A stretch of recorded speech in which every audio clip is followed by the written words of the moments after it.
Hi, welcome back. My name's Adam Kafitz, and I'm a psychologist who works with parents, families, and children.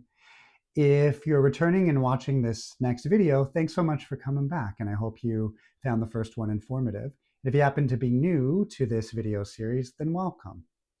The topic I'm going to focus on is mirror neurons and how that plays a role in emotion regulation.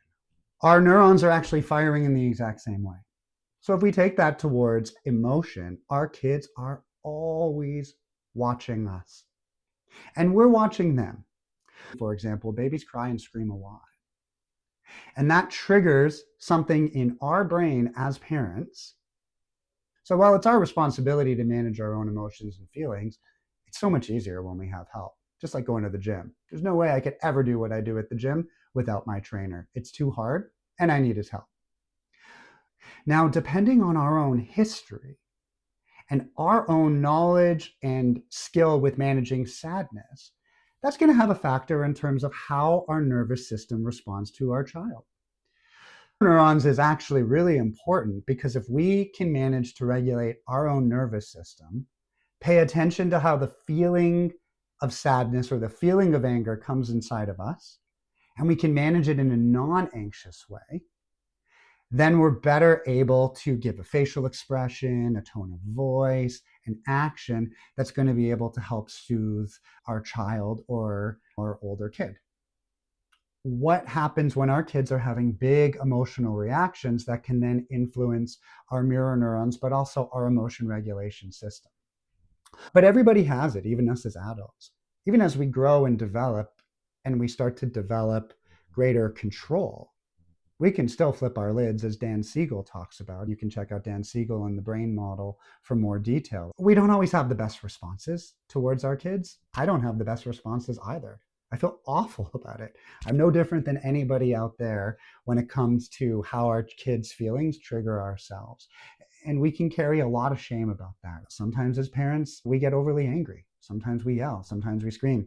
Sometimes we shut down. Sometimes we run away. Sometimes we pull the blanket over our head and don't want to deal. We have our own emotional reactions. This is not bad parenting. This is simply our own nervous systems being overwhelmed by the emotions that our children are having. So for example, suppose you create a perfect day for your kid. You go to a water park, a theme park. You get them cotton candy. They get to have Coke and Pop. They get to have sugar, all these wonderful things. And on the way out of the park, they see a game and they want to be able to play that game. And you say, "Oh, I'm so sorry, sweetie." No. Big emotional reaction. "This is terrible. This day is horrible. You're the worst parent in the world." Most of us, or many of us, has been in that situation. That's their big emotion. They don't like being told no.